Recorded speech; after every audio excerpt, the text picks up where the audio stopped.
ठीक है बच्चों, मैं क्या बोल रहा था कि अगर हमें बस इतना पता है कि साइन इनवर्स साइन एक्स जो है वो एक्स के इक्वल होता है जब एक्स हमारा साइन इनवर्स के प्रिंसिपल रेंज में हो, बस हमें इतना पता है।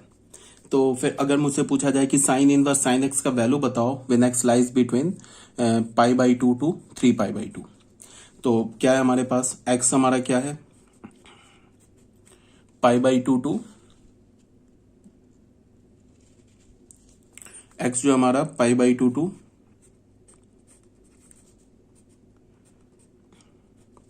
3π/2 है। तो इसका क्या मतलब हुआ, माइनस से मैंने मल्टीप्लाई किया तो -π/2 माइनस एक्स, पता है ना माइनस से मल्टीप्लाई करने पे इनइक्वलिटी का साइन रिवर्स हो जाता है। तो इसको मैं क्या लिख सकता हूं, -3π/2 माइनस एक्स -π/2, पाई हमने ऐड कर दिया तो -3π/2 प्लस पाई माइनस एक्स π-π/2, तो ये क्या हो गया -π/2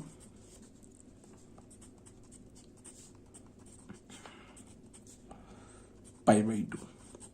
अब हमें क्या पता है कि अगर मुझसे पूछा जाए साइन इनवर्स साइन एक्स का वैल्यू बताओ और एक्स जो हमारा π/2 से 3π/2 के बीच में है, ठीक है, हमसे क्या पूछा जा रहा है, साइन इनवर्स साइन एक्स का वैल्यू।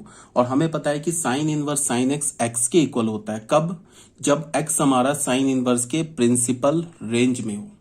ठीक है, तो फिर हमें करना क्या पड़ेगा कि ये एक्स को एडजस्ट करना होगा, बिकॉज हम यहाँ पे साइन इनवर्स साइन एक्स को एक्स तो लिख नहीं सकते, बिकॉज एक्स जो है वो π/2 से 3π/2 है, साइन इनवर्स के प्रिंसिपल रेंज में नहीं है, तो यहाँ हमें एक्स को एडजस्ट करना होगा। तो ये सब हमने इतना काम किया एक्स को एडजस्ट करने के लिए। तो फिर हमें क्या पता चला कि पाई माइनस एक्स जो है वो -π/2 से π/2 के बीच में। ठीक है, तो अब मैं क्या लिखूंगा, साइन इनवर्स साइन एक्स को मैं क्या लिख सकता हूं, साइन इनवर्स, पता है ना हमें, sine of pi minus x, because sine pi minus theta क्या होता है, साइन थीटा। अब हमें पता चल गया कि ये जो पाई माइनस एक्स है ये तो हमारे इस प्रिंसिपल साइन इनवर्स के प्रिंसिपल रेंज में है, तो इसका वैल्यू क्या हो गया, पाई माइनस एक्स। इतना करना पड़ा तब जाके हमें इसकी वैल्यू मिली साइन इनवर्स साइन एक्स की। अब अगर मान लो कि कोई दे दे कि बताओ साइन इनवर्स साइन एक्स का वैल्यू बताओ, साइन इनवर्स साइन एक्स का वैल्यू बताओ, इसका वैल्यू बताओ, जहां पे बोले व्हेन एक्स बिलोंग्स टू मान लो 3π/2 से लेके 5π/2 के बीच में। अब बताओ क्या होगा, तो फिर हमें एक्स को एडजस्ट करना होगा, फिर ये सब कैलकुलेशन करना होगा। तो ये कैलकुलेशन क्या हमारा एक थोड़ा टफ टास्क है। फिर ये सब कैसे सोचेंगे कि जब एक्स हमारा इस रेंज में है तो फिर क्या माइनस करे ऐड करे। तो इन सब से अच्छा क्या है कि तुम इन सब सारे ग्राफ्स है ना इसको रट जाओ। इस ग्राफ को रटोगे तो फिर उसके बाद कोई दिक्कत नहीं है। ये सब हमें देखना पड़ा ना कि फिर एक्स का रेंज निकालना होगा। अब इस ग्राफ से क्या है, यहां से हमें ऑलरेडी पता है कि अगर एक्स हमारा -π/2 से π/2 जो कि साइन इनवर्स एक्स का जो हमारा प्रिंसिपल रेंज है उसमें है, तो वाई का मतलब वाई किसके इक्वल है, साइन इनवर्स साइन एक्स। उसका वैल्यू क्या हमारा, उसका वैल्यू हमारा -π/2 टू π/2। जब एक्स हमारा π/2 से लेके 3π/2 है तो वाई का वैल्यू मतलब साइन इनवर्स साइन एक्स का वैल्यू किसके इक्वल है, इस लाइन का इक्वेशन क्या, पाई माइनस एक्स के इक्वल है। जब हमारा वाई एक्स सॉरी माइनस ये है 3π/2 से लेके 5π/2 है, तो फिर हमारे पास साइन इनवर्स साइन एक्स का वैल्यू कहां मिल गया हमें, x -2π। तो ग्राफ रटने का ये बेनिफिट है, रटना भी कुछ एज इट इज है नहीं, ये ग्राफ तो बहुत सिंपल सा है। इसको याद रखना है कि ग्राफ में और इक्वेशंस कैसे लिखेंगे ना, डिफरेंट इक्वेशंस को, ये हम यहां से क्या कर सकते हैं, इसमें भी याद नहीं रखना है। बस याद रखो कि इसका स्लोप -1 है, इसका स्लोप 1 है, एक पॉइंट उठा लो एक्स एक्सिस पे तो पॉइंट स्लोप फॉर्म से लाइन की इक्वेशन लिख लो। तो ठीक है, ये बात समझ में आ गई। तो बच्चों यही ग्राफ बना हुआ है यहाँ पे, जो अभी मैंने ड्रॉ किया है ना, सेम ग्राफ है। ठीक है, यहां तक तो कोई प्रॉब्लम है नहीं। अब एक क्वेश्चन कर लेते हैं, क्वेश्चन से भी पहले अगर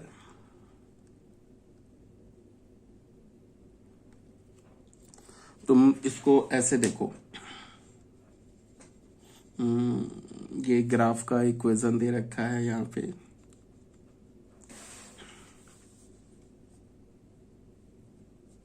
ठीक है। क्वेश्चंस कर लेते हैं। पहला क्वेश्चन क्या है, सिंप्लीफाई, इसे हमें सिंप्लीफाई करना है, ठीक है। साइन इनवर्स साइन 4, तो सबसे पहली बात क्या है कि ये जो 4 है ये रेडियन में, ये डिग्री में नहीं है, ठीक है। तो हमें साइन इनवर्स साइन 4 का वैल्यू निकालना है। तो हम कैसे निकालेंगे, एक्स एक्सिस पे पहले तो साइन इनवर्स साइन एक्स का ये कर्व ड्रॉ कर लिया, उसके बाद एक्स एक्सिस पर देखेंगे कि 4 किधर लाई कर रहा है। तो 4 क्या होगा, पाई का अप्रॉक्स वैल्यू क्या होता है 3.14, और ये जो हमारा है, ये जो इतना इंटरवल है ये क्या है, पाई बाई 2 है। तो पाई बाई 2 का अप्रॉक्स वैल्यू क्या होता है 1 पॉइंट समथिंग, तो 3.14 प्लस 1 पॉइंट समथिंग क्या होगा 5 के आसपास हो जाएगा। तो इसका मतलब 4 जो होगा वो इसके बीच में होगा, तो बीच में होगा, इसका मतलब क्या होगा 4 पर जो y का वैल्यू होगा, मतलब साइन इनवर्स साइन x का वैल्यू होगा, वो किस कर्व से मिलेगा, इससे मिलेगा, y is equal to pi minus x, यहां से मिलेगा ना, ठीक है, इस कर्व से मिलेगा। तो हमने क्या किया कि यहाँ पे हमें साइन इनवर्स साइन 4, ये पाई बाई 4, ये 4 है। तो एक तो रास्ता ऐसे भी है कि हमें पता क्या है कि 4 है, तो इसको मैं लिख सकता हूं ना, ये क्या बोलता हूं, sign inverse sine pi by ये पाई माइनस, ऐसे लिख सकता हूं ना मैं इसको, साइन इनवर्स, एक तो साइन 4 है, इसको मैं ऐसे लिख सकता हूं ना, sign inverse sign pi minus 4, because sine pi minus theta is always sine theta. तो ये किसके इक्वल हो गया। अब ये फिर हमें चेक करना होगा पाई माइनस 4 क्या हमारा, ये साइन फंक्शन के, साइन इनवर्स फंक्शन के प्रिंसिपल रेंज में। तो अब इसको पाई बाय 4 मैंने लिख लिया, एक तो ये हो गया, लेकिन फिर हमें चेक करना होगा। अब 4 की जगह 40 होता तो फिर प्रॉब्लम आ जाता, फिर देखना होता कि 40 में क्या ऐड करे क्या सब्ट्रैक्ट करे कि वो उसके प्रिंसिपल रेंज में आ जाए। तो इन सब चीजों से बचने के लिए, इतनी कॉम्प्लिकेसी से बचने के लिए हमने क्या किया कि बस 4 को प्लॉट कर लिया एक्स एक्सिस पर। तो 4 के क्रॉसपॉन्डिंग y का वैल्यू इस लाइन से मिलेगा पाई माइनस एक्स से। तो साइन इनवर्स साइन 4 क्या हो जाएगा, पाई माइनस एक्स की जगह हमने 4 डाल दिया, ठीक है। यहाँ पे यही बोला जा रहा है साइन इनवर्स साइन एक्स क्या होगा हमारा, पाई माइनस एक्स होगा, if x belongs to 3 pi by 2 to pi by 2 to 3 pi by 2। अब अगर sine inverse sine 17 pi by 3, sine inverse sine 17 pi by 3 का वैल्यू निकालने के लिए बोले तो इसके लिए दो ऑप्शन है, साइन साइन 17 पाई बाई 3, इसका अगर सपोज तुम्हें वैल्यू निकालने के लिए बोले तो एक तो रास्ता क्या है कि तुम एग्जैक्टली चले जाओ 17 पाई बाई 3, 17 पाई बाई 3 कहाँ होगा, ये क्या होगा 3 6 18, 3 6 18 तो 6 पाई से ज्यादा। तो उसके लिए कर्व को तुम एक बार ना साइन इनवर्स के कर्व को देखो क्या है। इसमें क्या है कि साइन इनवर्स का जो कर्व है ना वो एक्स एक्सिस को सिर्फ even multiple of pi by 2 पे कट कर रहा है, और even multiple of pi by 2 पर, सॉरी इवन मल्टीपल गलत बोल दिया मैंने, पाई के मल्टीपल पे कट कर रहा है, और पाई के इवन मल्टीपल पे जहां पे कट कर रहा है वहां पे स्लोप क्या है हमारा, वहां पे स्लोप 1 है, और ऑड मल्टीपल पे स्लोप क्या है -1 है। इसको समझना है पहले, जैसे यहां पे कट किया ना तो ये -1 इंटू ऑड है, तो उस पर स्लोप क्या हमारा -1। इसको अगर तुम्हें ये पैटर्न समझ में आ रहा है तो फिर 17 पाई बाई 3 का हमें वैल्यू चाहिए, इसका वैल्यू चाहिए। तो एकदम स्टार्टिंग से ना 0 से ड्रॉ करने के बजाय हम लोग क्या करें कि 17 पाई बाई 3 के आसपास कर्व को ड्रॉ कर लें। तो उसके लिए क्या करेंगे कि 17 पाई बाई 3 क्या होगा, 3 से अगर तुम डिवाइड करोगे तो क्या होगा, 3 6 18, तो मतलब ये 6 18 मतलब 6 पाई से छोटा छोटा है, तो 5 पाई है। तो 5 पाई पर क्या होगा, मतलब कि 5 पाई पर कुछ कर्व ऐसे होगा, ये मान लो हमारा ऐसे कर्व है, 5 पाई पर तो ऐसे कर्व होगा, ठीक है। और 6 पाई पर कर्व कहां होगा, ऐसे, ये होगा हमारा 5 पाई और ये हो गया 6 पाई, और इसके बीच में ये क्या होगा, ये होगा 5 पाई प्लस पाई बाई 2, क्या होगा 11 पाई बाई 2। ऐसे हमने कर्व ड्रॉ कर लिया। बाकी अब 0 से बनाने के बजाय हमने ऐसे कर्व ड्रॉ कर लिया। अब ये हमारा क्या है कि 17 पाई/3 जो है ये 6 पाई, इसको तुम क्या लिख सकते हो 17 पाई/3 को, 17 पाई/3 को 6 पाई माइनस पाई/3, 6×18 1 17, ठीक है। 6 पाई माइनस पाई/3, तो 6 पाई और ये जो इंटरवल का लेंथ है ये तो पाई/2 है, तो इसका मतलब कि कुछ यहां पे होगा 17 पाई/3, इसका वैल्यू कहां होगा, यहां पे कुछ होगा 17 पाई/3, तो ये 17 पाई/3 जो होगा वो इस लाइन पे आएगा, तो इस लाइन का इक्वेशन निकालना है, तो ये हमारे इवन मल्टीपल पे कट कर रहा है, तो इसका स्लोप क्या होगा 1, और ये पास किससे कर रहा है 6,0 पॉइंट से, तो इसका इक्वेशन क्या होगा y माइनस y1 तो 0 है, स्लोप हमारा 1 है, ये m का वैल्यू 1 हो गया, x माइनस 6 पाई, x माइनस x1। अब हमें क्या करना है कि अब मैं बता सकता हूं कि साइन इनवर्स साइन 17 पाई/3 ये क्या होगा x माइनस 6 पाई, x की जगह क्या लिखेंगे, x की जगह क्या लिखेंगे 17 पाई/3, तो 17 पाई/3 माइनस 6 पाई क्या हो जाएगा 18 माइनस पाई/3। एक तो ये हो गया। दूसरा ऑप्शन क्या है कि जैसे कि हमें ना साइन इनवर्स साइन 17 पाई/3 का वैल्यू चाहिए, तो यहीं पर ना एंगल को कम कर ले, जितना हो सके एंगल कम कर ले, उसके लिए ट्रिग्नोमेट्री थोड़ी बहुत आनी चाहिए। तो साइन इनवर्स को मैंने क्या लिखा साइन 6 पाई माइनस पाई/3, ये हो गया साइन इनवर्स। अब हमें पता है ना कि साइन अगर 2 पाई मल्टीपल 2 पाई का मल्टीपल हो प्लस थीटा हो तो वो किसके इक्वल होता है, वो साइन थीटा के इक्वल होता है। ये तो किसी भी ट्रिग्नोमेट्रिक फंक्शन के लिए ट्रू है, कोई भी चाहे साइन हो, कॉस हो, टैन, कॉसेक, सेक, कॉट कुछ भी हो। 2n पाई प्लस थीटा क्या होता है, 2n pi plus theta is T, कोई भी T 2n pi plus theta क्या होता है टी थीटा। अगर मैं बोलूं T represent for any trigonometric ratio 2n pi plus theta क्या होता है टी थीटा। ये फॉर्मूला तो ट्रिग्नोमेट्री से आना चाहिए।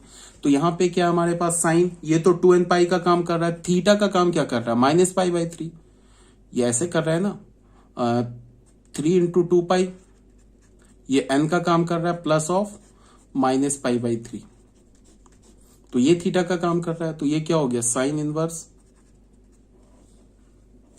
साइन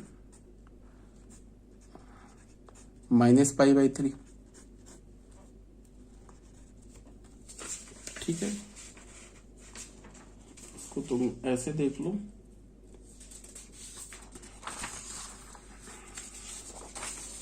क्या मिल गया हमें साइन इनवर्स साइन माइनस पाई/3, और साइन ऑफ माइनस थीटा क्या होता है माइनस साइन थीटा, तो ये हो जाएगा साइन इनवर्स माइनस साइन पाई/3। अब ये साइन इनवर्स के लिए ये थीटा का काम कर रहा है, और हमें अगेन पता है कि sine inverse minus theta is equal to minus sine inverse theta. ये माइनस हो गया, ये हो गया हमारा साइन इनवर्स, ये हो गया साइन, और ये हो गया पाई/3। अब देखो ये पाई/3 क्या हो गया साइन इनवर्स के प्रिंसिपल रेंज में आ गया, तो ये फंक्शन कैंसिल हो जाएगा, तो क्या हो गया माइनस पाई/3। इससे भी हमने क्या निकाला था, ये जो अभी मेथड हमने सॉल्व किया था यहां भी, तो यहां भी तो हमने माइनस पाई/3 निकाला था, ग्राफ से भी जो निकाला था वो भी माइनस पाई/3 है, और जो भी हमने सॉल्व करके लाया वो भी माइनस पाई/3 है, ठीक है। तो ये समझाने के लिए बताया जा रहा है तुम्हें। तो ये हो गया क्वेश्चन नंबर 1 भी सॉल्व। अब ऑल्टरनेटिव मेथड, अच्छा एक मैंने क्या किया है इसको साइन इनवर्स साइन 17 पाई/3, अच्छा इसको एक ऐसे निकाल लिया, ऑल्टरनेटिव मेथड में ग्राफ बना के निकाल लिया, वही बात बोला जा रहा है ठीक है। y is equal to x minus value put किया माइनस साइन। अब जब साइन इनवर्स साइन 10 का वैल्यू अगर तुमसे पूछा जाए कि बताओ साइन इनवर्स साइन 10 का वैल्यू बताओ क्या होगा, तो ग्राफ ड्रॉ करना होगा। ग्राफ ड्रॉ करने के लिए क्या करना होगा हमें, सबसे पहले हमें ग्राफ का याद होना चाहिए कि ग्राफ में हम लोग क्या कर रहे हैं, 10 हमारा क्या होगा, अगर मैं 3 पाई बोलूं तो 3 पाई हमारा क्या है, 3 इंटू 3.14 तो 9 पॉइंट समथिंग। तो 3 पाई तक हम लोगों ने ऐसे ही कर्व ड्रॉ कर लिया, रफ में ना ऐसे कर्व ड्रॉ कर लिया। 3 पाई पे कर्व क्या होगा, 3 पाई ऑड है ना, तो ऑड पे क्या होता है, स्लोप -1 ऐसे। ये हो गया हमारा 3 पाई। उसके बाद ये कर्व ऐसे होगा, ये बीच में ये क्या होगा, 3 पाई प्लस पाई बाई 2 क्या हो गया, 7 पाई बाई 2, 7 पाई बाई 2 प्लस ये हो गया 4 पाई।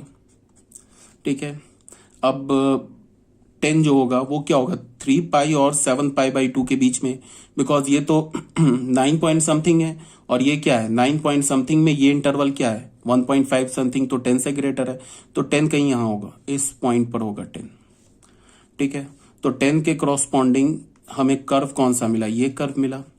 अब इस कर्व का इक्वेशन निकालेंगे, तो इस कर्व का इक्वेशन निकालने के लिए सबसे पहले स्लोप क्या हमारा -1, तो y is equal to y1 तो 0 है, -1 इंटू एक्स माइनस x1, तो x माइनस x1 तो 3 पाई, तो हमें y इज इक्वल टू क्या मिला, हमें 3 पाई माइनस एक्स। तो इसका वैल्यू क्या होगा, 3 पाई, x की जगह क्या डालेंगे -10, ये हमारा आंसर हो गया। ठीक है, तो ये भी हो गया हमारा। अब बच्चों आ जाओ, सेकेंड कर्व है हमारा cos inverse cos x. Same argument है जो अभी अगर साइन इनवर्स साइन एक्स आया ना तुम्हें समझ में, तो ये बिल्कुल सेम है। बस यहां पे डिफरेंस क्या हो गया कि cos inverse cos x x के इक्वल कब होगा, cos inverse cos x x के इक्वल होगा जब हमारा एक्स क्या हो, कॉस इनवर्स के प्रिंसिपल रेंज में हो। अब कॉस इनवर्स का प्रिंसिपल रेंज क्या होता है, 0 टू पाई, इंक्लूडिंग 0 इंक्लूडिंग पाई।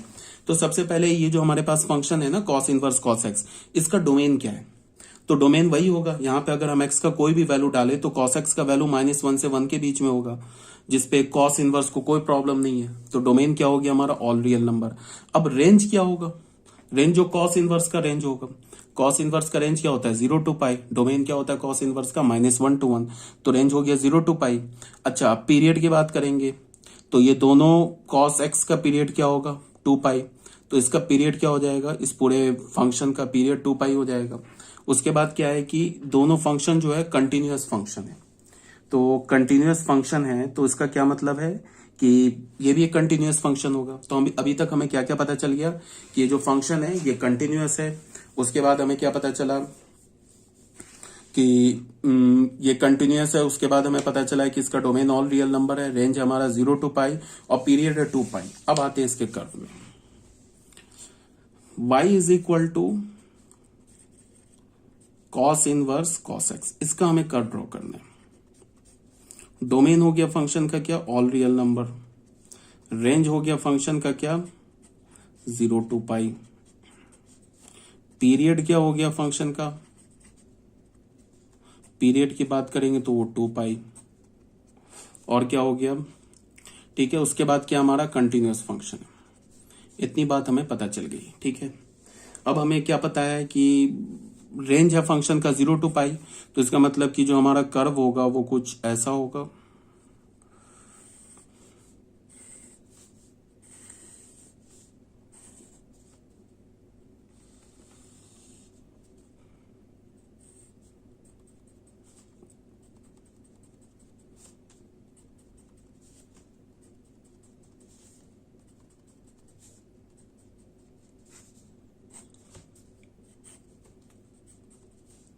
इस पॉइंट क्या हो गया, इसको हमने पाई बोल दिया, ये हमारा क्या हो गया वाई एक्सेस।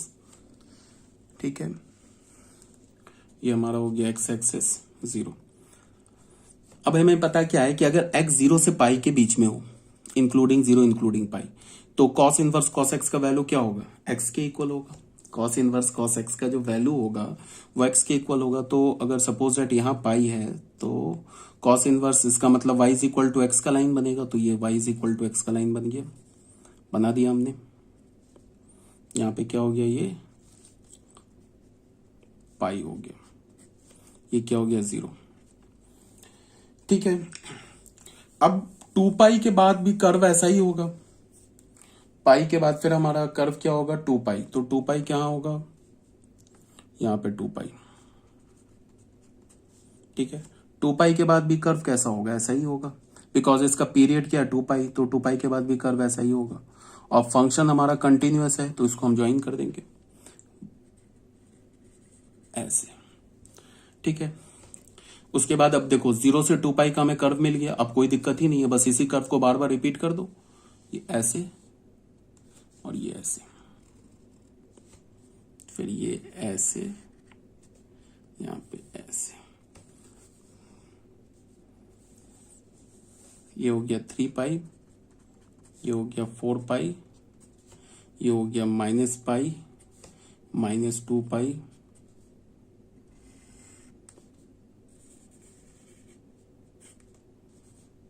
ये हमारा हो गया -3 पाई, -4 पाई। अच्छा बच्चों, एक बात ये समझ में आ रहा है कि जब हम लोग इसकी बात करेंगे ना, पीरियड की बात करेंगे, तो 0 से पाई जैसा ये एक इंटरवल है, तो वैसा ही इंटरवल, तो बस इंटरवल में हम निगेटिव पॉजिटिव नहीं देखते, पीरियड में ना हम निगेटिव पॉजिटिव नहीं देखते, सिर्फ हम इंटरवल का लेंथ देखते हैं। 2 पाई इंटरवल के लेंथ में ना जो cos x फंक्शन है वो अपना वैल्यू मतलब ग्राफ सेम होगा, तो ये हमने 2 पाई इंटरवल का लेंथ लिया, तो ये कर्व और यहां से 0 से 2 पाई बिल्कुल एग्जैक्टली सेम होगा, ठीक है। ये हमारे पास आ गया cos इनवर्स cos x का कर्व। अब इसको डोमेन देख के समझ में आ रहा है ऑल रियल नंबर है, रेंज भी देख के समझ में आ रहा है कि रेंज क्या हमारा 0 to पाई है। अब क्या है, फंक्शन कंटिन्यूअस है, पीरियड है इसका 2 पाई, ये सब बात पता चल गई। अब फिर वही बात, इसका अगर मैं ये पूछूं, क्या बोलता हूं, इस लाइन का इक्वेशन पूछूं, तो इसमें तो कोई दिक्कत ही नहीं है, ये लाइन, इसका भी स्लोप क्या है 1, अच्छा इसका स्लोप -1 है, फिर ये 1 हो गया, -1 हो गया, फिर ये 1 हो गया स्लोप, ये तो समझ में आ रही है बात, ये -1, ये 1, ये -1, ये 1, ठीक है।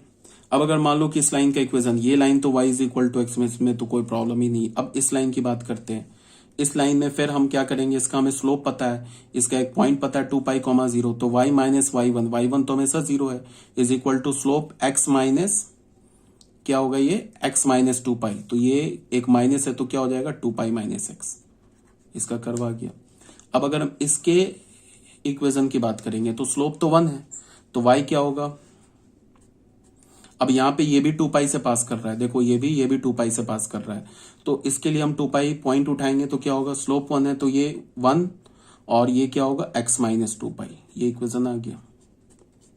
अब अगर इसके इक्वेशन की बात करेंगे तो ये कहां से पास कर रहा है, ओरिजिन से पास कर रहा है, तो ओरिजिन से जो भी लाइन पास करता है उसका इक्वेशन क्या होता है, उसका इक्वेशन क्या होता है, जो भी लाइन अगर ओरिजिन से पास करता है तो उसमें x की जगह भी, y1 की जगह भी 0, और फिर इसके बाद x1 की भी जगह 0, ऐसे इक्वेशन की कोई x1 y1 की जगह 0 होगा। ऐसे भी ये समझ जाओ कि ये जो लाइन है y = -x का लाइन है, इधर ले लोगे तो -x, तो ये क्या हो जाएगा y = -x। अब अगर हम इस लाइन की बात करेंगे तो ये किससे पास कर रहा है, -2 पाई, 0 से, और स्लोप क्या 1, तो y - y1, y1 तो हमेशा 0 है, स्लोप है 1, तो ये 1 हो गया। अब क्या होगा, x - x1, तो x1 तो हमारा -2 पाई है, तो क्या हो जाएगा x + 2 पाई। अगर इस लाइन के इक्वेशन की बात करेंगे तो स्लोप तो -1 है, y1 तो हमेशा 0 है, तो -1, ये क्या होगा, किससे पास कर रहा है, -2 पाई से, तो एक तो माइनस यहाँ पे आ गए, उसके बाद क्या होगा x + 2 पाई, तो ये इक्वेशन आ गया। ऐसे करके सारा इक्वेशन निकाल सकते हो। अगर तुमको बात की जाए इसमें रूट्स का कि रूट्स क्या है, तो रूट्स में देख लो, ये पाई के इवन मल्टीपल पर ये क्या कर रहा है, एक्स एक्सिस को कट कर रहा है, यही रूट है ना। -4 पाई डालोगे ना अगर यहाँ पे, तो इस y की वैल्यू 0 हो जाएगी। अगर तुम -2 पाई डालोगे y की वैल्यू 0 हो जाएगी। तो उसका क्या मतलब है कि जो इसका रूट्स होगा वो क्या होगा, इवन मल्टीपल ऑफ पाई। तो हम इसको कैसे लिखते हैं, 2n पाई, तो ये रूट्स हो जाएगा। अब तो कुछ बचा नहीं। इसका पीरियड क्या होगा, पीरियड होगा 2 पाई। बाउंडेड है तो क्या, तो बिल्कुल बाउंडेड है। फिर डोमेन निकल गया, रेंज निकल गया, पीरियड निकल गया, अब तो कुछ बचा ही नहीं। हाँ, फिर वही बात एक जो साइन में हमने किया था ना, ये सब चीज, ऐसा काम हम यहाँ भी कर सकते हैं। ये तो समझ में आ रहा होगा, ये सब जो काम हम कर सकते हैं जो साइन में किया था। साइन में हमने क्या बोला था, साइन में बोला था ना कि जब जीरो से यहाँ पे क्या होगा, जीरो से जब एक्स का इंटरवल जीरो से पाई के बीच में होगा तो कॉस इनवर्स कॉस एक्स का वैल्यू क्या होगा, एक्स के इक्वल होगा। फिर एक्स हमारा पाई टू 2 पाई होगा तो कॉस इनवर्स कॉस एक्स का वैल्यू क्या होगा, 2 पाई माइनस एक्स होगा। फिर एक्स हमारा क्या होगा, 2 पाई से 3 पाई के बीच में होगा तो कॉस इनवर्स कॉस एक्स का वैल्यू एक्स माइनस 2 पाई होगा। ठीक है, तो वही बात है जो यहाँ पे साइन इनवर्स में क्या बताया था कि अगर मुझसे कोई पूछे कि यहाँ पे जो बताया था मैंने, अगर कोई मुझसे पूछे कि साइन इनवर्स साइन एक्स का वैल्यू बताओ और एक्स हमारा π/2 से 3π/2 के बीच में है, तो फिर हमें क्या करना होगा, इस एक्स को एडजस्ट करके साइन इनवर्स के प्रिंसिपल रेंज में लाना होगा। ठीक है, अब प्रिंसिपल रेंज में जो अगर ये एक्स आ गया, एक्स को हमें इस इंटरवल में लेना है, फिर एक्स को एडजस्ट करके साइन इनवर्स के प्रिंसिपल में रेंज में लाएंगे, तभी तो हम जाके वैल्यू बता पाएंगे ना साइन इनवर्स साइन एक्स का। तो फिर एडजस्टमेंट में देखो कितनी प्रॉब्लम हो रही है। तो इन सबको बस एक बार सुन लिया और फिर दिमाग से बिल्कुल साफ कर दिया, मतलब इसको याद रखने की कहीं कोई जरूरत ही नहीं है, सिर्फ ग्राफ रटो, इन सब की कहीं कोई नीड नहीं है। हम ऐसे करेंगे नहीं, सिर्फ हम ग्राफ रटेंगे। अब चाहे कुछ भी पूछ ले, एक्स का वैल्यू किसी भी रेंज में पूछ ले, हमें उसका आंसर हम कर सकते हैं। सिर्फ हमें करना क्या है, ग्राफ रटना है। अब ग्राफ कैसे रटोगे, एक तो समझ के रटो, और अगर मान लो कि समझ में नहीं आ रहा है तो रट जाओ। मतलब रटने का क्या है, मतलब एज अ लेम कैसे रटोगे, अगर कोई बोले रटने के लिए, तो बस साइन इनवर्स का कर्व का क्या बात होगा। साइन इनवर्स के कर्व की बात करूं तो बिल्कुल ऐसे, पहले तो साइन इनवर्स का तुम ऐसे रेंज याद करो, तो रेंज क्या होता है, माइनस π/2 टू π/2, तो ग्राफ क्या होगा, पूरा -π/2 से π/2 के बीच में होगा। ऐसे याद करो, ऐसे ऐसे ऐसे, बस जा रहा है ग्राफ। रट्टा मारो, जैसे रट्टा मारते हो, जैसे तुम्हें समझ में आता है। अब एक क्वेश्चन इसमें छोटा सा देख लेते हैं। क्वेश्चन में क्या बोल रहा है, find the value of cos inverse cos 4। Cos inverse cos 4 का वैल्यू चाहिए, तो फिर वही बात, अब ग्राफ याद होना चाहिए कॉस इनवर्स कॉस 4 का। तो उसके लिए क्या है, 4 जो होगा, ये मैंने ग्राफ ऑलरेडी ड्रॉ कर रखा है। तो पाई का अप्रॉक्स वैल्यू क्या होता है, 3.14। 2 पाई क्या होता है, 3 तो 6 पॉइंट समथिंग, तो 3 और 6 के बीच में यहाँ 4 होगा। 4 के कॉरस्पॉन्डिंग y का इक्वेशन क्या, 2 पाई माइनस एक्स। तो कॉस इनवर्स कॉस 4 का वैल्यू क्या होगा, 2 पाई माइनस 4। बस हो गया आंसर। ठीक है, अब आ जाओ बच्चों tan इनवर्स tan x के कर्व में। तो सबसे पहले tan inverse tan x function का डोमेन क्या होगा। tan inverse tan x function का डोमेन क्या होगा, यहाँ पे पहले tan इनवर्स का डोमेन क्या होता है। tan इनवर्स का डोमेन तो ऑल रियल नंबर होता है, मतलब कि tan इनवर्स के आर्गुमेंट में तो कोई भी रियल नंबर आ जाए चलेगा, कोई दिक्कत नहीं है। अब यहाँ पे क्या है कि हमें पता है कि ये जो x है ना, ये π/2 का ऑड मल्टीपल नहीं हो सकता, बिकॉज tan x फंक्शन का डोमेन क्या होता है, all real number except those x where cos x is equals to 0। और cos x कहां 0 होता है, π/2 के ऑड मल्टीपल पे। तो इसका क्या मतलब है कि ये x क्या कर सकता है, कोई भी रियल वैल्यू ले सकता है एक्सेप्ट ऑड मल्टीपल ऑफ π/2। तो tan इनवर्स tan x का डोमेन क्या होगा, ऑल रियल नंबर से हम क्या हटा दे, ऑल रियल नंबर से π/2 के ऑड मल्टीपल को हटा दे। तो ये हमारा हो गया tan इनवर्स tan x का डोमेन। उसके बाद क्या है हमारा, रेंज क्या होगा tan इनवर्स tan x का, जो tan इनवर्स का प्रिंसिपल रेंज है। tan इनवर्स का प्रिंसिपल रेंज क्या होता है, साइन इनवर्स टाइप ही का होता है। साइन इनवर्स का क्या होता है, -π/2 टू π/2, -π/2 और π/2 दोनों पे क्लोज होता है। tan इनवर्स में क्या होता है, -π/2 और π/2 पे ओपन होता है। क्यों होता है, बिकॉज -π/2 और π/2 तो π/2 का ऑड मल्टीपल है, इस पे तो tan x डिफाइंड ही नहीं है। ठीक है, तो इसका डोमेन क्या हो, रेंज क्या हो गया, -π/2 टू π/2। ठीक है, अब पीरियड की बात करते हैं। तो पीरियड पाई है, पीरियोडिक फंक्शन है दोनों, तो अंदर वाले का पीरियड पाई है। पता है कि tan x का पीरियड क्या होता है, पाई, तो इसका पीरियड हो गया पाई। फिर दूसरी बात क्या है कि tan x जो फंक्शन है ना, ये एक डिसकंटिन्यूअस फंक्शन है। तो tan इनवर्स तो कंटिन्यूअस है, tan x डिसकंटिन्यूअस है। देख लो tan x का जो कर्व होता है हमें पता है ना, π/2 के ऑड मल्टीपल पे एसिम्पटोट्स होता है। तो π/2 पे जितने π/2 का ऑड मल्टीपल है वहां पे tan x फंक्शन डिसकंटिन्यूअस है, ग्राफ तो टूट जाता है ना वहां पे। तो इसका क्या मतलब है कि tan इनवर्स tan x भी जो होगा हमारा एक डिसकंटिन्यूअस फंक्शन होगा। कंटिन्यूअस और कंटिन्यूअस का कंपोजिशन कंटिन्यूअस होता है, कंटिन्यूअस और डिसकंटिन्यूअस का जो कंपोजिशन या डिसकंटिन्यूअस कंटिन्यूअस का कंपोजिशन, ये सारे क्या होते हैं, डिसकंटिन्यूअस। तो उसके लिए फिर क्या, पीरियड हमें पता चल गया, फिर हमें पता चल गया कि डिसकंटिन्यूअस फंक्शन है, फिर हमें पता चल गया डोमेन, फिर हमें पता चल गया रेंज। यहां तक बात पता चल गई, ठीक है। अब बच्चों आ जाओ इसके ग्राफ पे।